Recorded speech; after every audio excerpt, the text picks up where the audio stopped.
you believe that a road can hold darker secrets than we can imagine? That was the question that haunted me that freezing night on the A9. Get ready for the scariest story of your life. Stay with me until the end, because you won't believe what happened. Have you ever driven along a road at night and felt that you weren't alone? Let me know in the comments. And if you like real horror stories, subscribe now and leave your like. It helps me bring you more stories like this. My name is Edward Harris.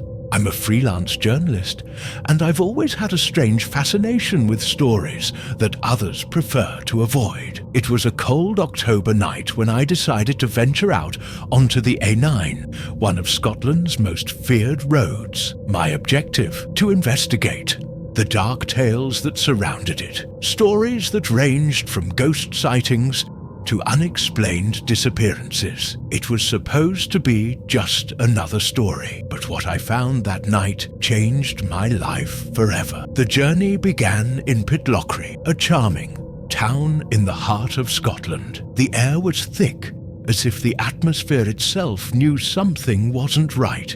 I spent the day chatting to locals, listening to stories that ranged from the bizarre to the terrifying. One elderly man, who introduced himself as Angus, was the most emphatic. He held my arm with unexpected strength and said, "If you're driving along the A9 at night, don't stop.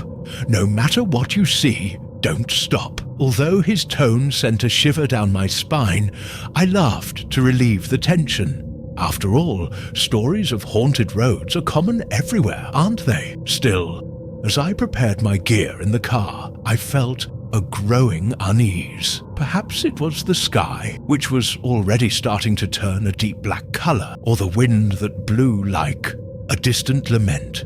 I set off at around 9 in the evening. The road, which during the day was surrounded by green hills and beautiful scenery, now seemed like a portal to something I couldn't name. With every kilometer I traveled, darkness seemed to engulf the world around me. There were no lights, just the dim illumination of the headlights cutting through the mist that rose up as if it had a mind of its own. A few minutes later, the radio began to squawk, a strange interference, like static, but with something else. Something that sounded like voices. I stopped changing the stations when I realized that nothing was working. The static insisted on filling the silence, accompanied by an almost imperceptible sound. Whispers, as if someone was trying to communicate with me, but in a way I couldn't understand. I decided to ignore it and carried on driving.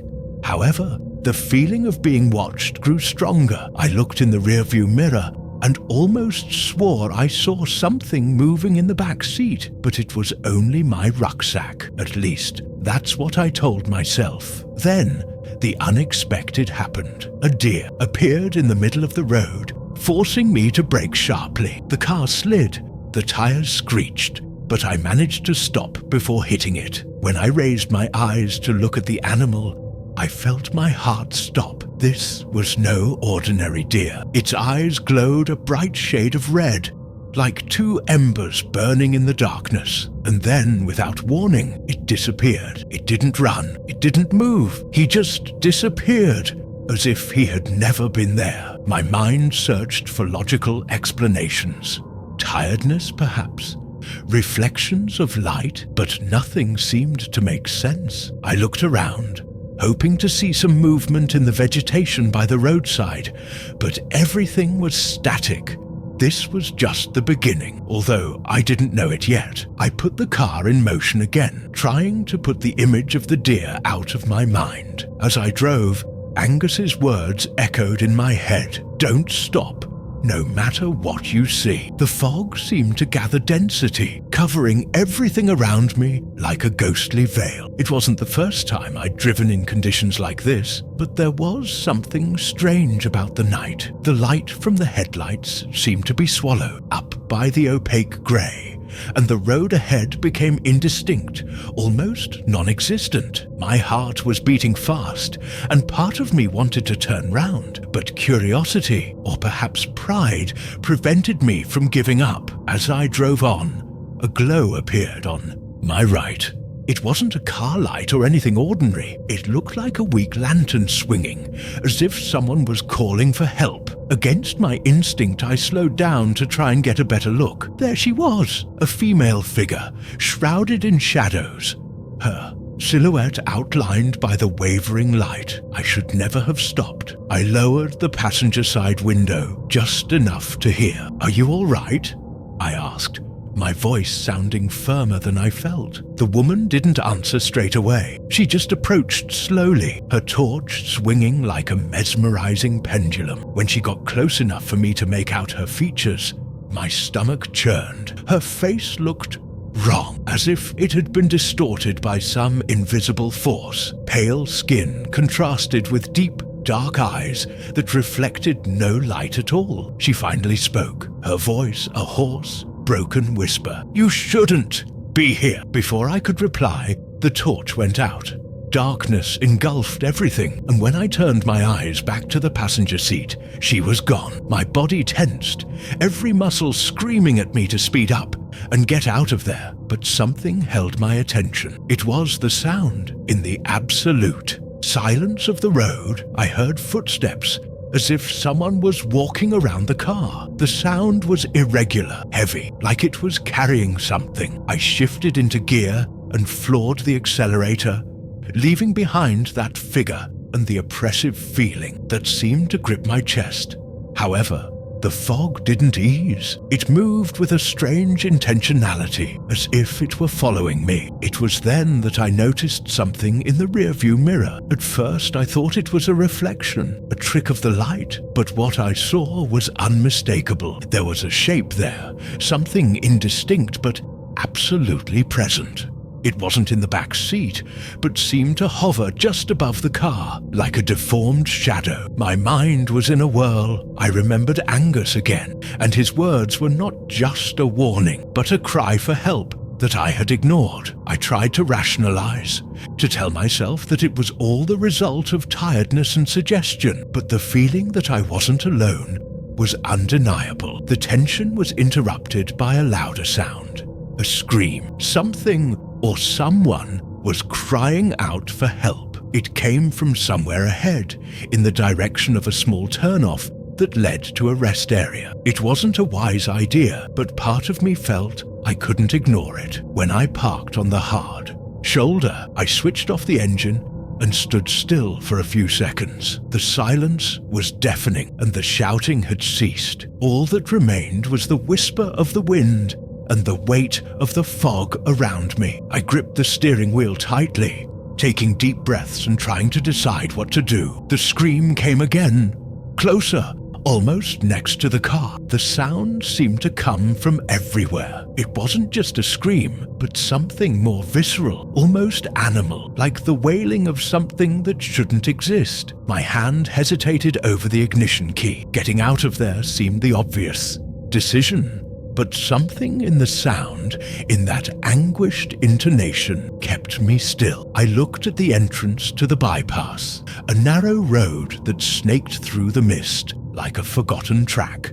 Hesitation consumed me, but the scream came again, this time accompanied by a strange noise, as if the earth was creaking under an enormous weight. I swallowed dry, grabbed a torch from the glove compartment, and got out of the car. The icy night, air hitting my face like a slap. The atmosphere around me was thick, suffocating. The car's rear light seemed like the only point of light in a world overtaken by darkness, but even it seemed to waver, as if it was fighting something invisible. I walked slowly towards the sound, the gravel beneath my feet crunching like an excited alarm. The road ahead seemed alive. The mist didn't just move, it pulsed, undulating like a slow, macabre breath. Each step seemed to pull me deeper, as if something was waiting for me to advance. It was then that I saw the marks on the ground, deep tracks, as if someone or something had been dragged deep into the forest. My mind raced. It was impossible to ignore the weight of that scene, the feeling that something ancient and perverse inhabited that place. The wind carried almost imperceptible whispers, and I swore I heard my name being called, softly, like an invitation. Liam. I felt a shiver run down my spine and swiveled the torch around, illuminating the forest that bordered the road. The trees looked twisted, as if they had grown in agony, their branches forming grotesque shapes that resembled claws. However, there was no one there. I kept walking, following the tracks. The mist seemed to close in around me, as if it were isolating me from the outside world. It was then that I spotted something ahead, an abandoned car, partly covered in weeds and dirt. Its door was ajar, and the marks on the ground seemed to lead straight to it. As I got closer, I realized that the vehicle had old plates, faded by time. Everything about it seemed anachronistic, as if it had been abandoned there decades ago. When I looked inside, my stomach churned. On the driver's seat, there was a coat hanging with something written on it. "They always come back." The phrase seemed more like a warning than a mystery. Before I could ponder its meaning, I sensed a change in the atmosphere. The air seemed heavier, and the lantern flickered. As I looked at the road behind me, I realized something that made my blood run cold. There were footprints, not mine, but something large with disproportionate steps, starting a few meters from where I was standing. The problem was that these footprints were turned in my direction, as if something was coming towards me. The sound came again, that inhuman scream, but now it was closer. I turned in the direction of the noise, pointing the torch, but all I saw was the rapid movement of something disappearing between the trees. My body was on high alert, my heart hammering against my chest. There was no longer any doubt.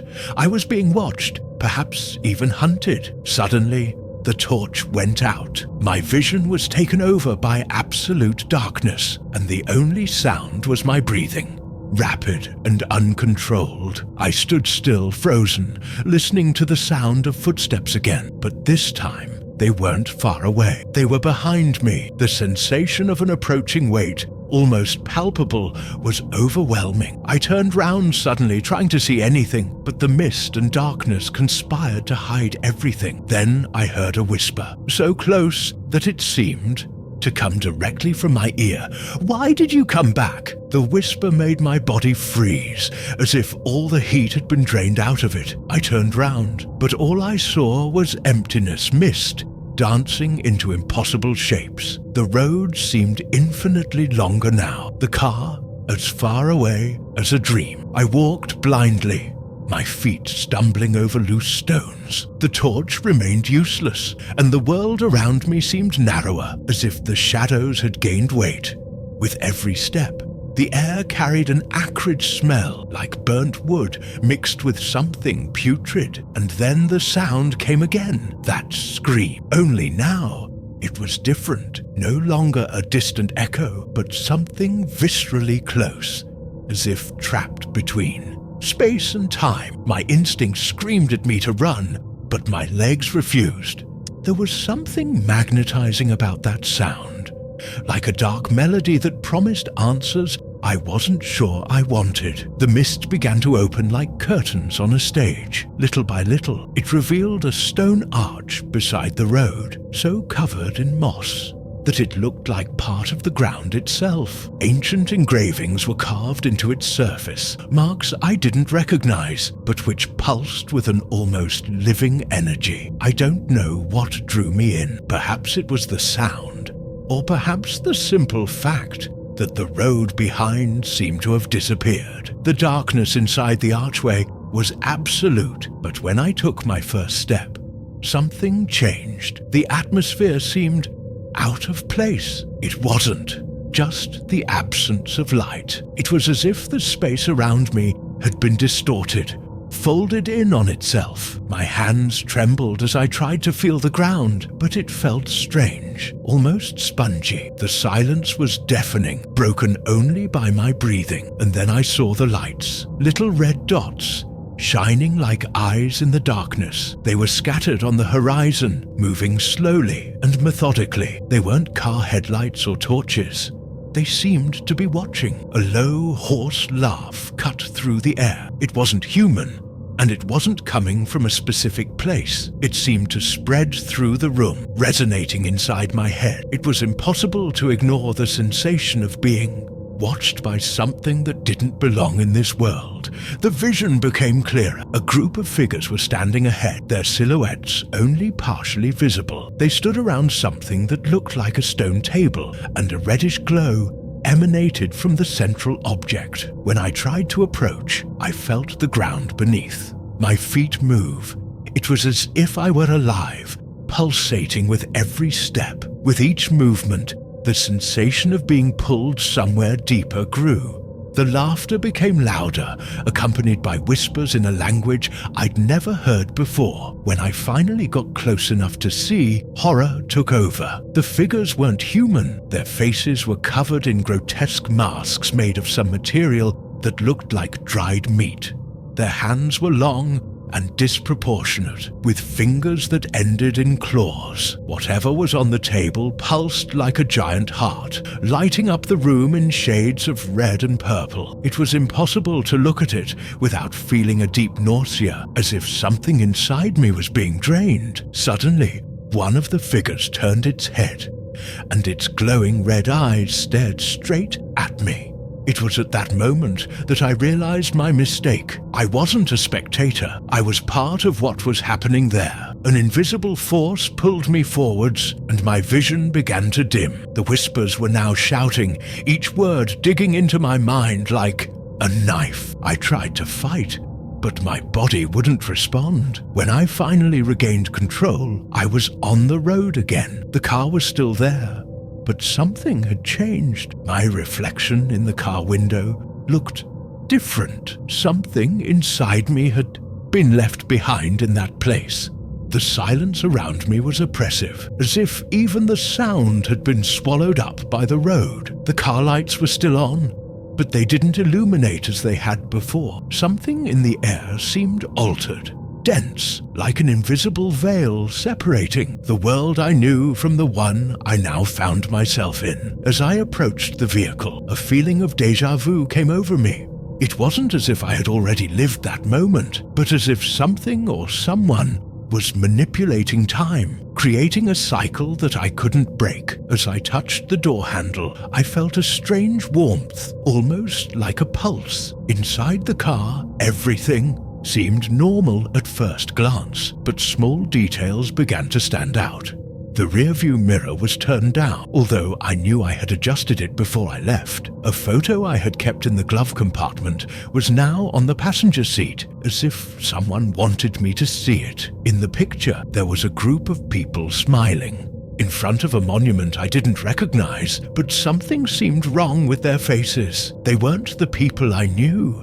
Their eyes were blurred, as if someone had erased their identities. My instinct was screaming at me to get out of there, but the keys weren't in contact. I started looking for them, and then the sound came back. It was no longer a scream or laughter.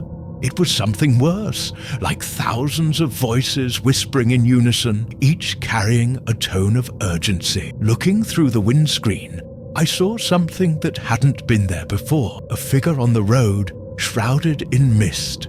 It was tall, with an almost impossible posture, as if its spine had been twisted at inhuman angles. There was no visible face, just a shadow where the head should have been. My hands were shaking as I tried to open the door to escape, but the car seemed locked from the inside. The figure began to move, not walking, but gliding towards the vehicle. Every second, I felt my temperature drop. My own breath was visible in the air. The radio switched itself on, emitting static so loud that I had to cover my ears.